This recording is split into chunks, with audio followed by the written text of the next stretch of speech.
যখন তুমি আল্লাহর কাছে কাউকে চাও, দোয়া কবুল ও হেদায়েতের রহস্য, মানুষের অন্তরের গভীরে কিছু আকাঙ্ক্ষা থাকে। বিশেষ করে কারো প্রতি ভালোবাসা, কারো সাথে জীবন কাটানোর আশা, অথবা প্রিয় মানুষটিকে পাওয়ার ইচ্ছা, এসব অনেক সময় দোয়ায় রূপ নেয়। তখন মানুষ কেঁদে কেঁদে আল্লাহর কাছে ফরিয়াদ করে, হে আল্লাহ, আমাকে আমার প্রিয় মানুষটিকে দাও, তাকে আমার জীবনের সঙ্গী বানিয়ে দাও।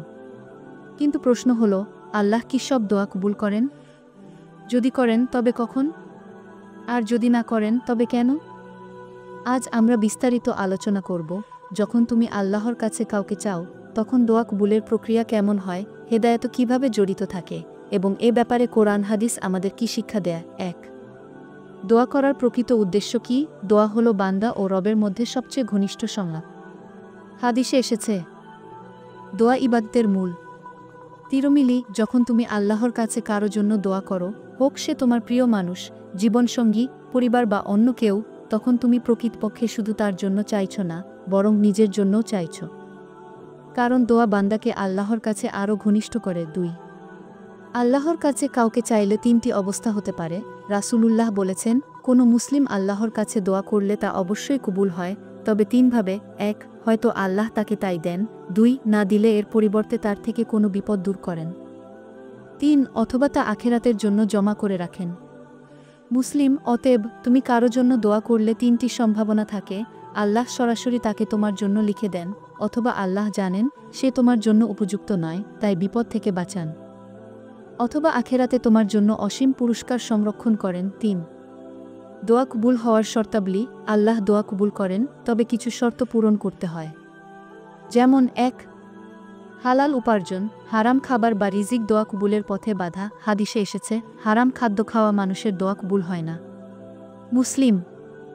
২. আন্তরিকতা, শুধু মুখে নয়, হৃদয় থেকে চাওয়া। ৩. তাওয়াক্কুল, দোয়া করার পর আল্লাহর উপর ভরসা করা, হতাশ না হওয়া। ৪. পাপ থেকে বিরত থাকা, নিরন্তর গুনাহে লিপ্ত হলে দোয়া কবুল হয় না।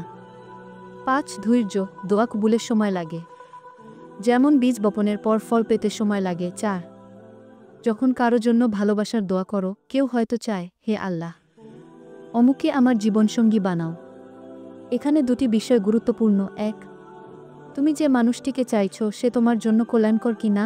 কোরআনে আল্লাহ বলেন, হয়তো তোমরা এমন কিছু পছন্দ কর যা তোমাদের জন্য অকল্যাণকর, আর এমন কিছু অপছন্দ কর যা তোমাদের জন্য কল্যাণকর।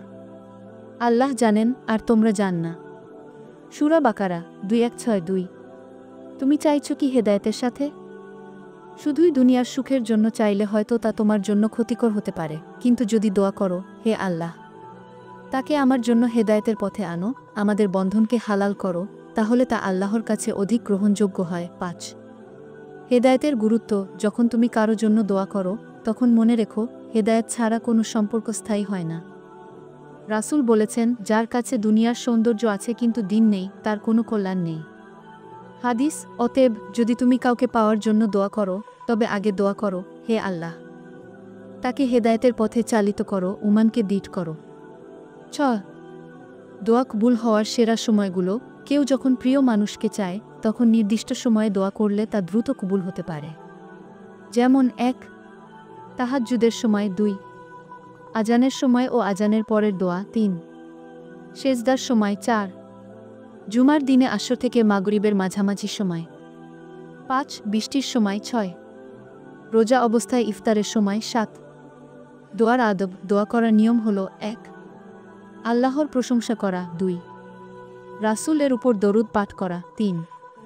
নিজের গুনাহের জন্য ক্ষমা চাওয়া। ৪. তারপর মূল চাওয়া প্রকাশ করা। ৫. শেষে আবার দরুদ ও আল্লাহর প্রশংসা। এভাবে করলে দোয়া কবুল হওয়ার সম্ভাবনা বহুগুণ বেড়ে যায়। ৮.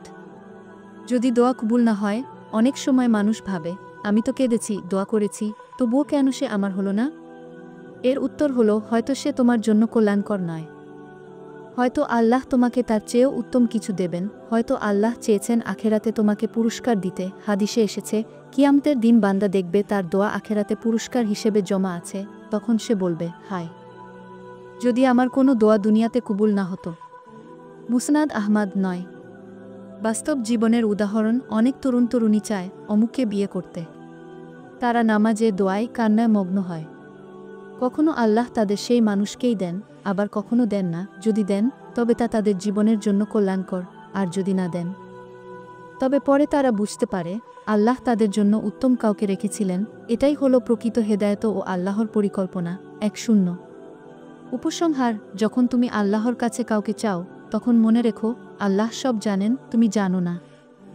দোয়া অবশ্যই কবুল হয়, তবে হয়তো ভিন্নভাবে। হেদায়েত ছাড়া কোনো সম্পর্ক টেকে না, তাই শুধু কারো প্রেম পাওয়ার জন্য নয়, বরং হেদায়েতের সাথে হালাল ভালোবাসার জন্য দোয়া করো। সবশেষে এই দোয়াটি করা যেতে পারে: হে আল্লাহ, তুমি যদি জানো যে অমুক আমার জন্য কল্যাণকর, তবে তাকে আমার জন্য হালাল করো এবং আমাদের হেদায়েতের পথে একত্রিত করো।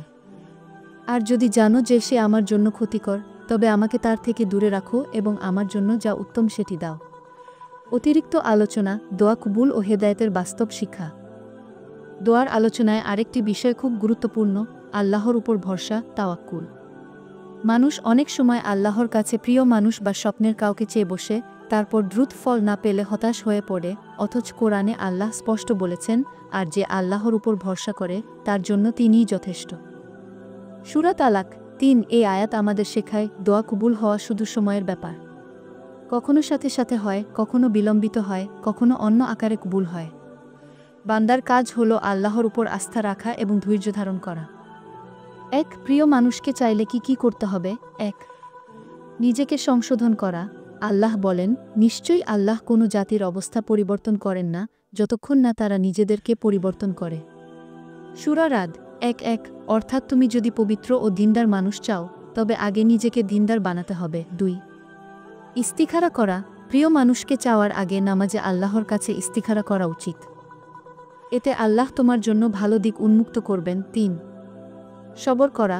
হয়তো এখন তুমি তাকে পাচ্ছ না, কিন্তু ভবিষ্যতে আল্লাহ তোমার জন্য অন্যরকম পরিকল্পনা রেখেছেন। 2. হেদায়েতের ভূমিকা। প্রেম বা ভালোবাসা এক জিনিস, আর হেদায়েতের উপর ভিত্তি করে সম্পর্ক আরেক জিনিস। যে সম্পর্ক আল্লাহর জন্য হয় সেটাই স্থায়ী। রাসূল বলেছেন, যে আল্লাহর জন্য ভালোবাসে এবং আল্লাহর জন্য ঘৃণা করে সেই পরিপূর্ণ ঈমান অর্জন করেছে। আবু দাউদ। অতএব প্রিয় মানুষকে চাইলে আল্লাহর কাছে দোয়া করো যেন সে দ্বীনের পথে চলে, তার ঈমান দৃঢ় হয়, সম্পর্কটি হারাম থেকে হালাল আকারে রূপ নেয়। 3. দোয়া না কবুল হলে করণীয়: যদি বারবার দোয়া করেও কাউকে না পাও, তাহলে মনে রেখো হয়তো আল্লাহ তোমাকে পরীক্ষায় ফেলেছেন, হয়তো তিনি তোমার জন্য আরও উত্তম কাউকে রেখেছেন, কিংবা আখেরাতে বিশাল পুরস্কার দেওয়ার জন্য সংরক্ষণ করেছেন। এ সময় হতাশ না হয়ে আল্লাহর কাছে বলো, হে আল্লাহ, আমাকে যা দাও না কেন তা যেন আমার জন্য কল্যাণকর হয়। উপসংহার: দোয়া হলো বিশ্বাসীর সবচেয়ে বড় অস্ত্র। যখন তুমি আল্লাহর কাছে কাউকে চাও, তখন শুধু দুনিয়ার ভালোবাসা নয়, বরং হেদায়েতের সাথে চাও। কারণ হেদায়েত ছাড়া ভালোবাসা ধ্বংসে গিয়ে শেষ হয়, কিন্তু হেদায়েতের সাথে ভালোবাসা জান্নাত পর্যন্ত টিকে যায়।